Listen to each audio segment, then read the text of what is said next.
Hello everyone, नमस्कार। एक बार फिर से आप सभी का बहुत बहुत स्वागत है लोधाई क्लासेस के बीए प्लेटफॉर्म पर। पाश्चात्य राजनीतिक विचार वाली सीरीज को दोस्तों कंटिन्यू करते हुए आज के सेशन में लेक्चर नंबर 18 में आज हम चर्चा करेंगे जेरेमी बेंथम पर। जी हां दोस्तों, जेरेमी बेंथम के उपयोगितावादी सिद्धांत पर आज हम इस सेशन में चर्चा करेंगे। और अगला दोस्तों, मैंने पूरा प्रयास किया कि एक ही सेशन में दोनों सिद्धांतों को मैं यहाँ पर लेकर आप लोग लिए आ जाऊं, उपयोगितावादी सिद्धांत और राज्य और कानून संबंधी विचार। लेकिन दोस्तों ये संभव नहीं हो पाया एक्चुअल में। अगर मैं दोनों को लेता हूं तो या तो इसके विस्तार में मुझे कंप्रोमाइज करना पड़ता है ना। जिस प्रकार से मैं आपको प्रत्येक टॉपिक पर विस्तार पूर्वक सेशन प्रोवाइड करता हूं, या तो विस्तार मतलब उतना डिटेल में मैं आप लोगों को नहीं पढ़ा पाता, या फिर दोस्तों सेशन काफी ज्यादा लंबा हो जाता, 1.5 से 2 घंटे का।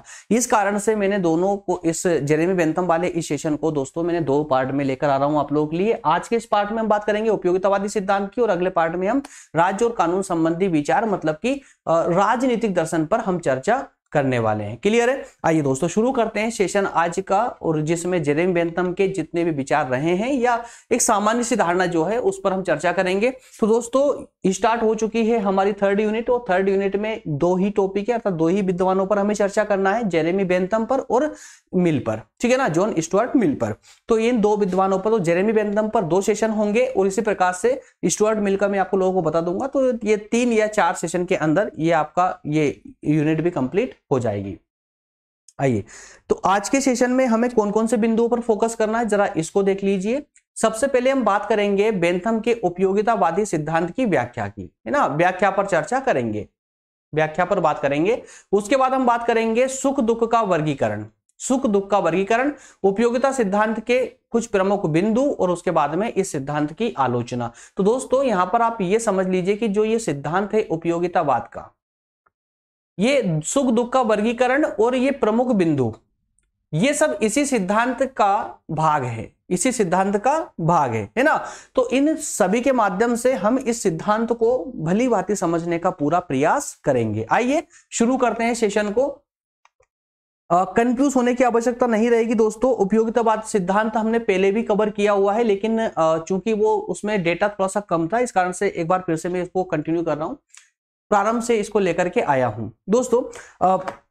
उपयोगितावाद का सिद्धांत, ये सिद्धांत एक्चुअल में और कुछ नहीं बल्कि अधिकतम संख्या के अधिकतम हितों की बात करने वाला सिद्धांत है, जिसमें अधिकतम सुख को ही यहां पर प्रदर्शित किया गया है। मतलब ये जो सिद्धांत दिया गया है ये मनुष्य के अधिकतम सुख को इंगित करता है ना। तो कुल मिलाकर एक शब्द में अगर हम इसको कहें तो हम ये बोल सकते हैं कि बेंथम का उपयोगितावादी सिद्धांत कुछ और ना होकर के अधिकतम सुख का सिद्धांत है, अधिकतम सुख का सिद्धांत है ना। इन्होंने अन्य विद्वानों की तरह जो भी विचार दिए गए थे, अन्य विद्वानों के द्वारा जो विचार दिए गए थे, उन सभी विचारों का खंडन किया, उनको सबको नकारा। वो सब विचारों को नकारते हुए राज्य की उत्पत्ति को लेकर के इन्होंने सटीक रूप से कहा कि राज्य की उत्पत्ति, राज्य के उद्देश्य और राज्य के कार्य सब कुछ अधिकतम जनसंख्या के अधिकतम सुख की ओर होना चाहिए या सुख के लिए होना चाहिए। इसी परिप्रेक्ष्य में दोस्तों जो जेरेमी बेंथम साहब रहे हैं, ये इंग्लैंड में इनका जन्म हुआ था, इंग्लैंड में इनका जन्म हुआ, और एक वकील परिवार, एक सक्षम या संपन्न वकील परिवार में इनका जन्म हुआ था। और संभवतः इनके पिता एक अच्छे वकील हुआ करते थे, तो बड़े होकर के ये भी वकील बने, ये भी एडवोकेट बने। लेकिन उस समय की इनकी जो परिस्थितियां थी, इनकी अर्थात की उस राज्य की, इंग्लैंड की जो परिस्थितियां थी, अर्थात की जो कानून व्यवस्था थी, है ना, इंग्लैंड की कानून व्यवस्था से ये प्रभावित होकर के, अर्थात की उस समय की वहां इंग्लैंड की कानून व्यवस्था काफी जर्जर थी, बहुत ही ज्यादा भ्रष्टाचार या बहुत ज्यादा बुराइयां उसमें व्याप्त थी। इस कारण से उन्होंने वकालत छोड़ करके और चिंतन को अपनाया, राजनीतिक चिंतन को अपनाया और अपने विचार प्रस्तुत करना प्रारंभ कर दिया। और उन विचारों के कारण ही वो एक प्रतिष्ठित दर्शन शास्त्री बनकर के उभरे। ठीक है, तो राजनीतिक चिंतन में जेरेमी बेंथम का सबसे बड़ा जो योगदान रहा है वो इनका उपयोगितावाद सिद्धांत रहा है। जिस सिद्धांत पर आज हम चर्चा करने जा रहे हैं दोस्तों, ये इनका सबसे इंपॉर्टेंट, सबसे महत्वपूर्ण, या कहें कि सबसे बड़ा योगदान रहा है राजनीतिक क्षेत्र में। क्लियर है?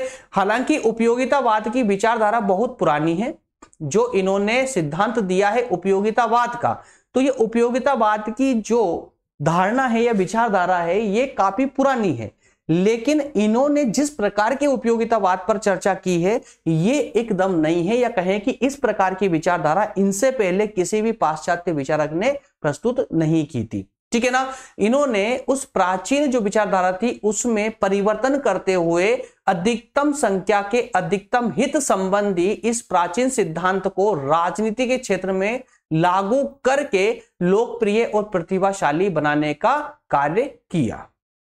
क्लियर है ना। तो उपयोगितावाद सिद्धांत हालांकि पहले भी कुछ विद्वानों के द्वारा दिया गया था, लेकिन उस समय ये इतना लोकप्रिय या राजनीतिक क्षेत्र में इतना प्रभावशाली नहीं था जितना कि बेंथम के बाद हुआ।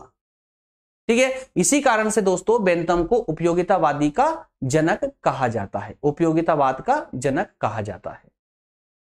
क्लियर है। तो दोस्तों इनके सिद्धांत को समझने के लिए हमें कुछ पहलुओं को समझना होगा, और उस पहलुओं में सबसे पहले हम बात करेंगे कि जिस उपयोगिता की हम बात कर रहे हैं उसका अर्थ क्या है, एक्चुअल में उपयोगिता का मीनिंग क्या है।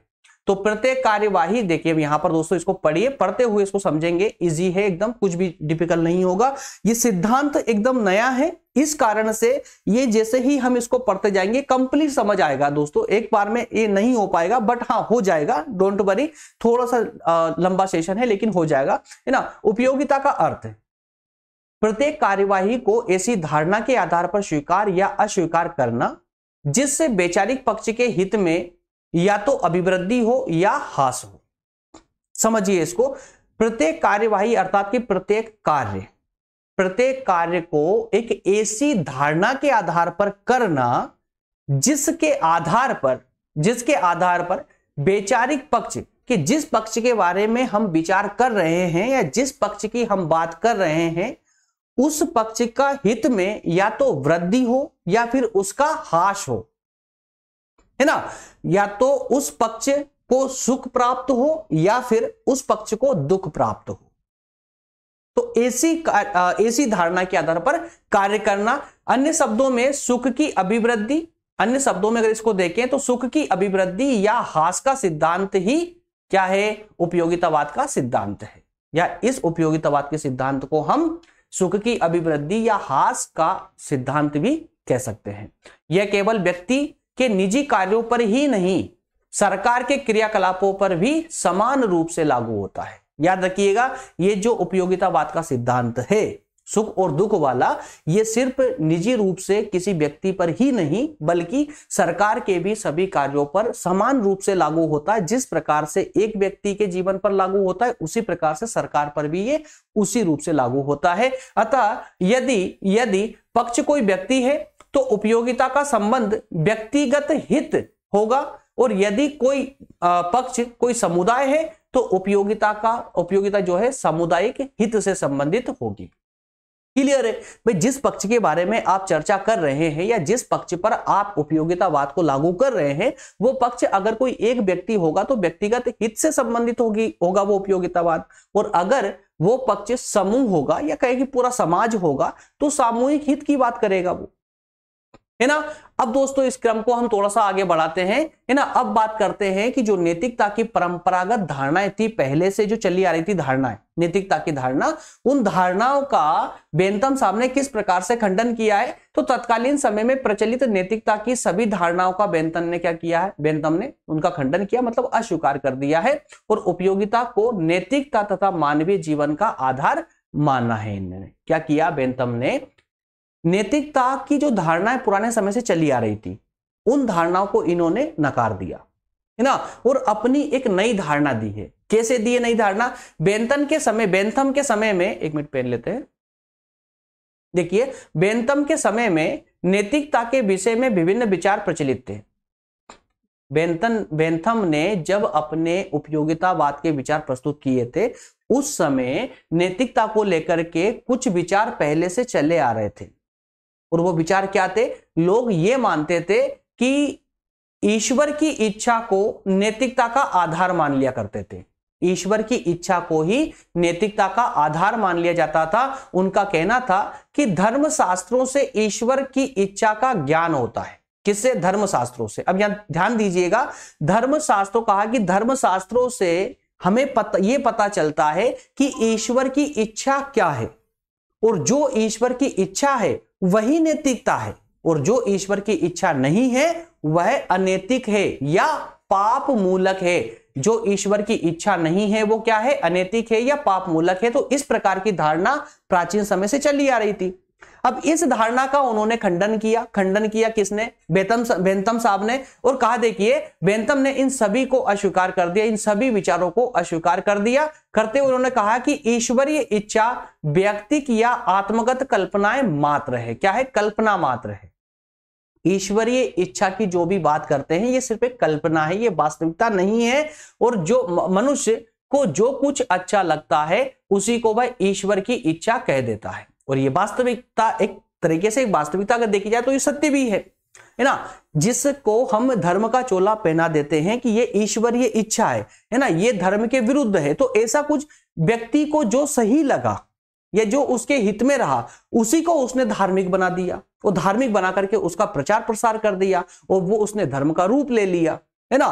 तो यहां पर बेंथम साहब का भी कहना यही है कि जो मनुष्य को अच्छा लगा उसने उसे ईश्वर की इच्छा का नाम दे दिया, जबकि ये एकमात्र कल्पना से ज्यादा कुछ भी नहीं था, है ना। नैतिकता की इन परंपरागत धारणाओं के स्थान पर बेंथम ने क्या कहा, सुखवाद में विश्वास किया। किसमें, सुखवाद में। उन्होंने कहा कि नैतिकता ये नहीं है कि ईश्वर की इच्छा क्या है, बल्कि नैतिकता ये है कि मनुष्य या मनुष्य जाति सुख में कितनी है, समाज में सुख कितना है, इस पर उन्होंने विश्वास किया। तो उनका जो वास्तविक जो उपयोगितावाद का सिद्धांत रहा है दोस्तों, वो सिद्धांत यही है कि इस पर सुखवाद पर आधारित है उनका ये उपयोगितावाद का सिद्धांत, कि किसी वस्तु की उपयोगिता, किसी वस्तु की कितनी उपयोगिता है, किस वस्तु से व्यक्ति को कितना सुख प्राप्त होता है, वही तो उपयोगिता होगी। कोई वस्तु ऐसी होगी जो उसको ज्यादा सुख देगी और कोई वस्तु ऐसी होगी जो उसको कम सुख देगी या बिल्कुल नहीं देगी, है ना। तो उपयोगितावाद का सिद्धांत तो कुछ और नहीं बल्कि सुख पर आधारित है, सुख और दुख पर आधारित है। क्लियर है। तो इन सभी जो धारणाएं जो प्राचीन समय से ये नैतिकता की धारणा चली आ रही थी, इन सब का बेंथम ने खंडन करते हुए उन्होंने कहा है कि परंपरागत धारणाओं के स्थान पर बेंथम क्या, सुखवाद में विश्वास करता है। यह मानता है कि सुख तथा दुख मनुष्य के दो सार्वभौमिक शासक है ना। मनुष्य के जीवन में दो ही सार्वभौमिक सत्य है, और वो कौन से हैं, सुख और दुख। आई होप ये क्लियर होगा, है ना।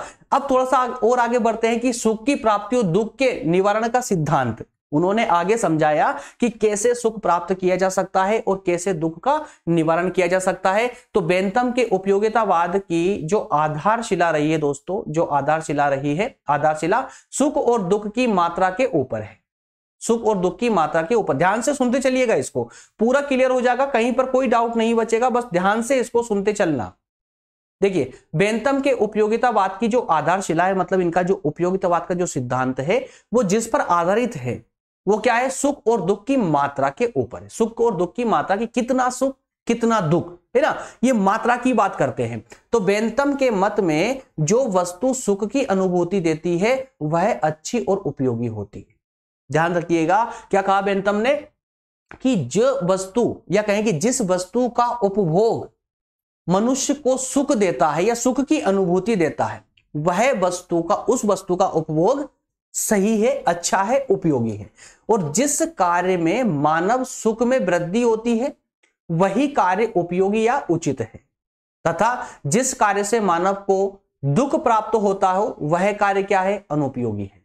तो मनुष्य वो कार्य ना करे जिस कार्य से मनुष्य को दुख प्राप्त होता है, बल्कि उसे वही कार्य करना चाहिए जिससे उसे सुख प्राप्त हो, सुख की अनुभूति हो। क्लियर है। ये था इनका, ये है इनका उपयोगितावाद का सिद्धांत। तो बेंथम ने अपने शब्दों में देखिए, बेंथम ने कहा है अपनी पुस्तक में, उपयोगितावाद के सिद्धांत से हमारा आशय उस सिद्धांत से है जिससे संबंधित व्यक्ति की प्रसन्नता में वृद्धि और कमी होती है, जिसके आधार पर वह प्रत्येक कार्य को या तो उचित ठहराता है या फिर अनुचित ठहराता है। मैं यह बात हर कार्य के लिए कहता हूं, और इसलिए मेरी यह बात किसी एक व्यक्ति पर नहीं बल्कि सरकार पर भी उसी प्रकार से लागू होती है। तो इस आधार पर इन्होंने तो स्पष्ट कर दिया है कि जो कुछ भी है प्रकृति में, जो कुछ भी है प्रकृति में, चाहे वो राज्य है, चाहे वो सरकार है, चाहे किसी वस्तु का उपभोग ही क्यों ना मात्र हो, प्रत्येक कार्य समाज के मनुष्य के सुख के लिए किया जाना चाहिए, जिससे इसके प्रत्येक कार्य से सुख मनुष्य को सुख की अनुभूति प्राप्त होनी चाहिए। तो इस प्रकार बेंथम के अनुसार किसी वस्तु की उपयोगिता एकमात्र मापदंड यह है कि वह कहां तक सुख की वृद्धि करती है ना। तो चाहे वस्तु कोई सी भी हो, उसको मापदंड क्या है कि उस वस्तु के उपभोग से सुख की वृद्धि कितनी हुई है और कहां तक दुख को कम किया जा सका है।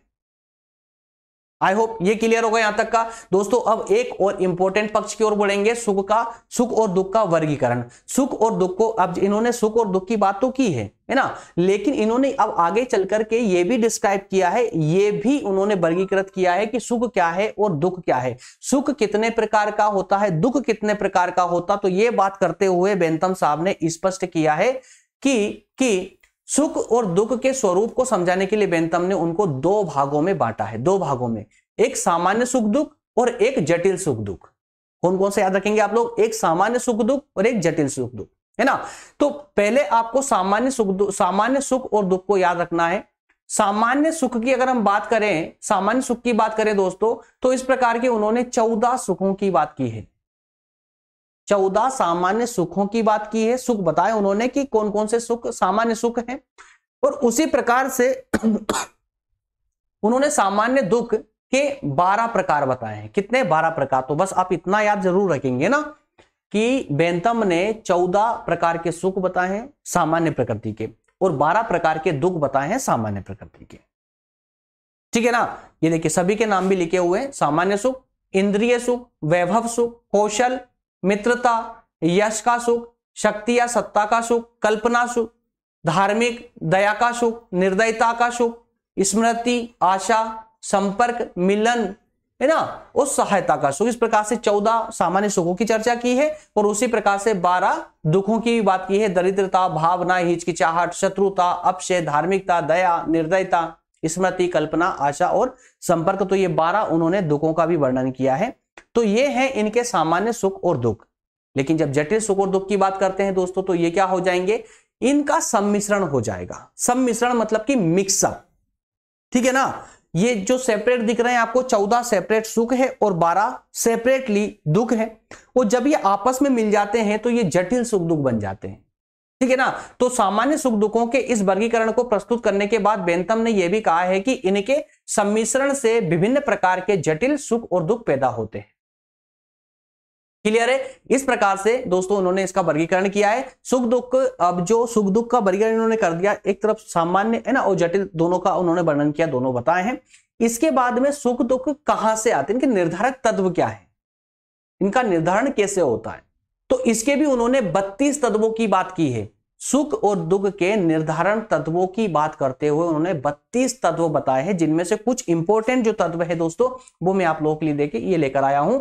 ये आपके 32 में से कुछ महत्वपूर्ण जितने भी जो इसके तत्व हैं, जैसे स्वास्थ्य, शक्ति, कठोरता, शारीरिक कमजोरी, मन की चंचलता, मनोवृत्ति, अनुभव ग्रह करने की शक्ति, नैतिक पक्षपात, धार्मिक पक्षपात, लिंग, शिक्षा, जलवायु और वंश। तो ये कुछ महत्वपूर्ण तत्व है जो सुख और दुख को निर्धारित करते हैं, है ना। तो बेंथम के अनुसार मनुष्य एक भावनात्मक प्राणी होता है, अतः जो मनुष्य जितना अधिक भावनात्मक होगा, सुख और दुख को अनुभव करने की क्षमता उसमें उतनी ही अधिक होगी, है ना। यही तो होता है। अरे हालांकि आज प्रत्येक मनुष्य क्या भावनात्मक प्राणी है, लेकिन यह नहीं है कि सभी एक जैसे हैं। किसी में भावनाएं ज्यादा होती है, किसी में कम, कुछ ज्यादा सेंसिटिव होता है, कोई कम होता है। तो जो जितना ज्यादा सेंसिटिव होगा, है ना, रिलेशन को लेकर के, अपने मन को लेकर के, अपनी फीलिंग्स को लेकर के, वो उतने ही सुख दुख को उतनी ज्यादा अनुभव कर सकता है। अर्थात हर मनुष्य के सुख और दुख अनुभव करने की जो क्षमता होती है वो अलग अलग होती है, ठीक है ना। तो वस्तुतः किसी व्यक्ति या व्यक्ति समूह द्वारा सुख और दुख को अनुभव करने की क्षमता कुछ तत्वों पर निर्भर करती है, और ये 32 इस प्रकार के तत्व हैं। तो बेंथम के अनुसार सुख दुख की मात्रा की गणना करते हुए इन्हें ध्यान में रखना आवश्यक है। क्लियर दोस्तों। इसके बाद अब हम बात करेंगे बेंथम के उपयोगितावाद सिद्धांत के प्रमुख बिंदुओं की। तो कुछ बिंदु अब हम यहां पर इनके सिद्धांत को लेकर के देखने वाले हैं, कुछ बिंदु।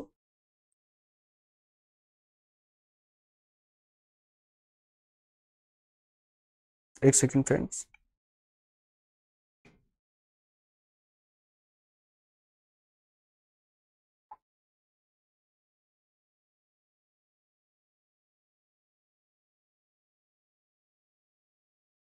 चलिए, तो बेंथम के जो उपयोगितावाद सिद्धांत है उसके अब कुछ बिंदुओं पर भी चर्चा कर लेते हैं। कुछ 4 से 5 बिंदु है दोस्तों जो कि इनके सिद्धांत के ही कुछ हिस्से हैं, कुछ भाग हैं, उनको भी समझ लेंगे तो हमारा ये पार्ट ही कंप्लीट हो जाएगा, है ना। बेंथम के उपयोगितावाद सिद्धांत के प्रमुख बिंदु, ये सबसे पहला जो बिंदु है वो है आपका सुख ही एकमात्र इच्छित वस्तु है। क्या कहा इन्होंने, इनका जो प्रमुख विशेषता रही है, विशेषता भी इनको कह सकते हैं, उपयोगितावाद सिद्धांत के अंतर्गत एकमात्र जो इच्छित वस्तु है वो क्या है, वो क्या है, सुख है। इनका पूरा जो सिद्धांत रहा है वो सुख पर आधारित है ना। इन्होंने अपने पूरे सिद्धांत में सुख की बात की कि सुख को बढ़ाइए, दुख को कम कीजिए। प्रत्येक कार्य इस आधार पर होना चाहिए, चाहे वो प्रत्येक व्यक्ति का कार्य हो, चाहे वो सरकार का कार्य हो, है ना।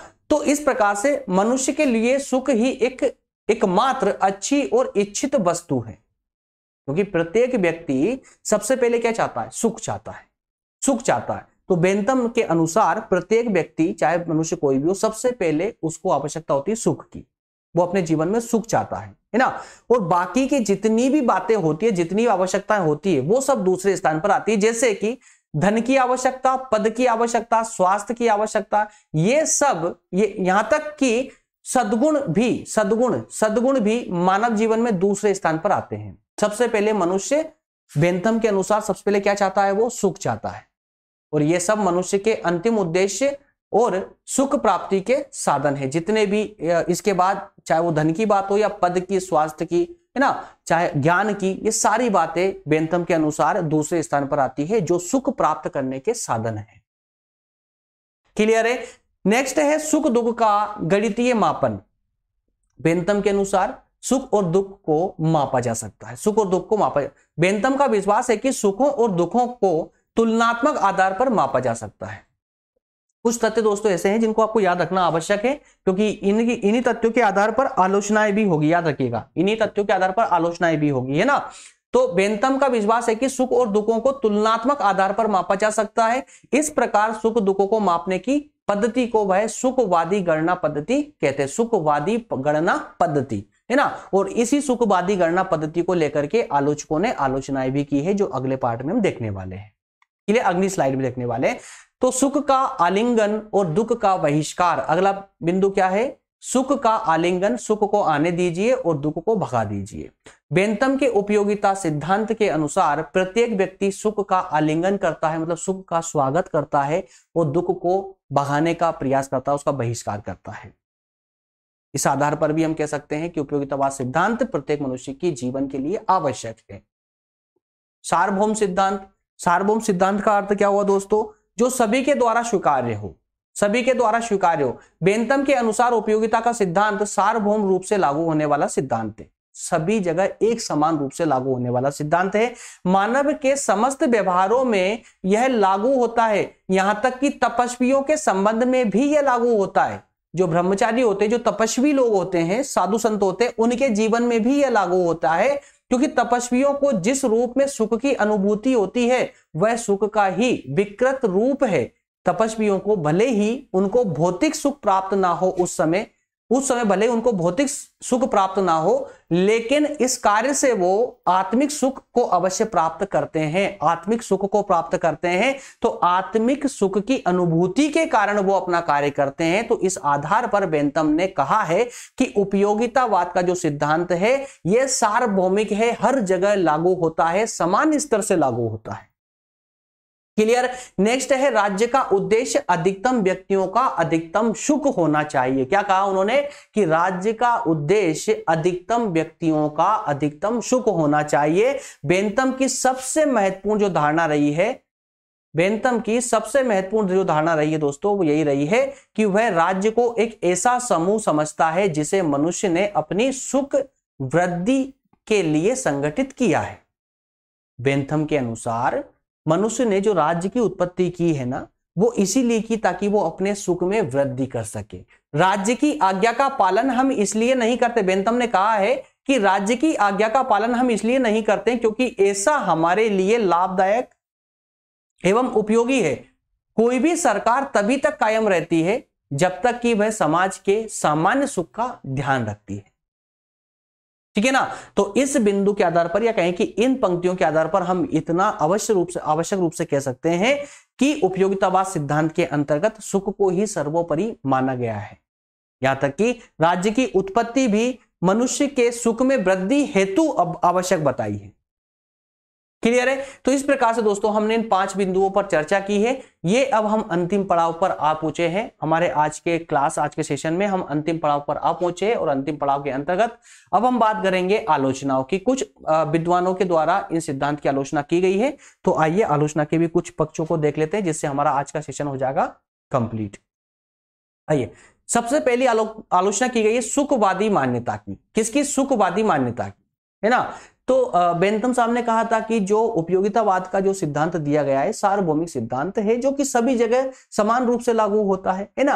और किस पर आधारित है ये उपयोगितावाद का सिद्धांत? आधारित किस पे? सुखवाद पर, सुखवाद पर आधारित है। तो इसी बात को लेकर के आलोचकों ने इसकी आलोचना कर डाली है। सुखवादी मान्यता जो कि बेंथम के विचारों का क्या है? आधार है। उसके दर्शन की सबसे बड़ी कमजोरी यही है। बेंथम के दर्शन की सबसे बड़ी कमजोरी यही है। यह धारणा सुख तथा दुख हमारे संपूर्ण आचार तथा विचार को निर्धारित करते हैं।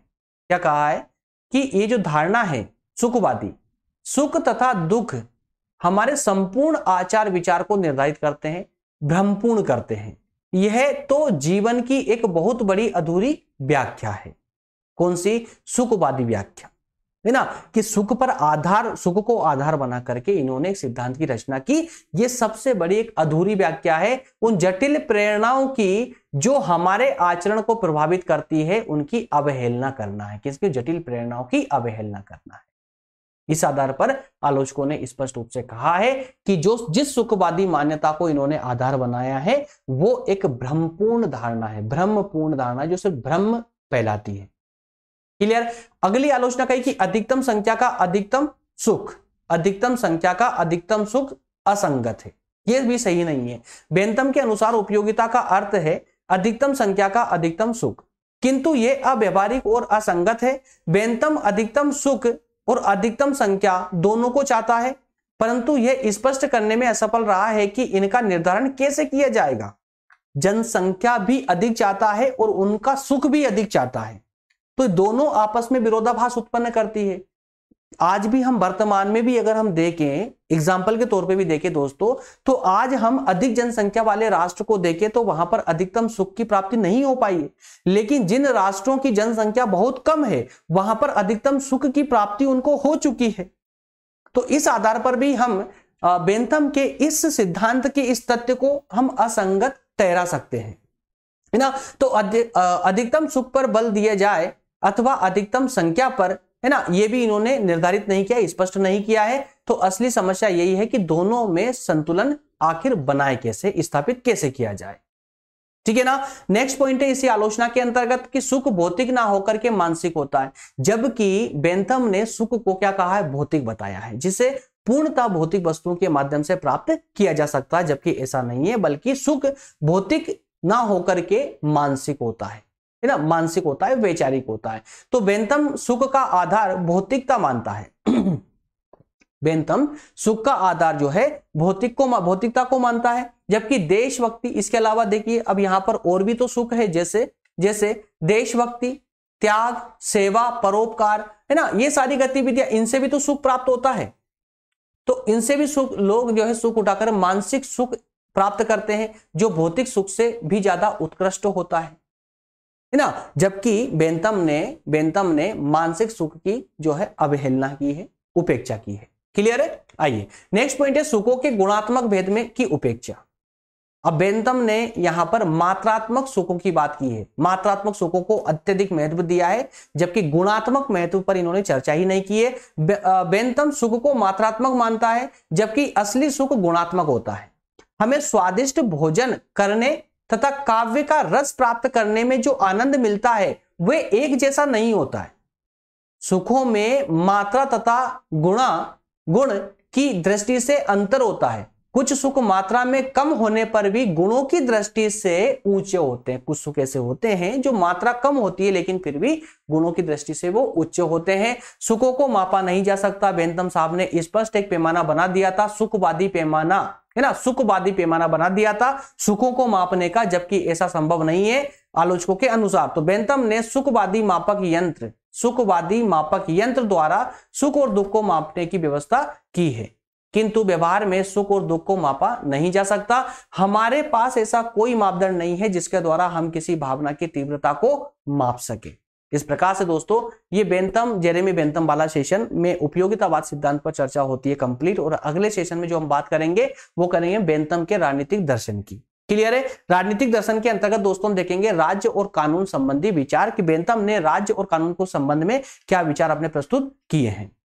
मिलेंगे अगले सेशन में दोस्तों, मिलेंगे अगले सेशन में। तब तक आप सभी का बहुत धन्यवाद, थैंक यू। और जी हाँ, एक एडिशनल में चर्चा कर लूं, सेशन कंप्लीट हो चुका है दोस्तों। जिनका भी काफी कमेंट भी आ रही है मेरे पास में कि सर एग्जाम आ चुके हैं, एग्जाम चल भी रहे हैं, कुछ कंफ्यूजन बची है, टेंशन हो रही है। दोस्तों आपको परेशान होने की आवश्यकता नहीं है। देखिए, अगर आपने जितना भी आपको समय मिला है, अगर आपने पूरी ईमानदारी से पूरे कंटिन्यू अगर क्लासेस ली है और आपने पढ़ा है, तो आपको परेशान होने की जरा सी भी जरूरत नहीं है, बिल्कुल भी जरूरत नहीं है आपको परेशान होने की, है ना। आपने अगर ईमानदारी से पढ़ा है ना, तो टेंशन होना एक स्वाभाविक है ना। क्योंकि जब आपके पास ज्ञान होगा, जब आप पढ़ेंगे, तभी जाकर के आपको कंफ्यूजन क्रिएट होती है। बिना पढ़े कोई कंफ्यूजन भी क्रिएट नहीं होती, याद रखिए, कोई कंफ्यूजन नहीं होती है। आपने पढ़ा है इसलिए आप कंफ्यूज हैं, तो आप उसकी टेंशन छोड़ दीजिए।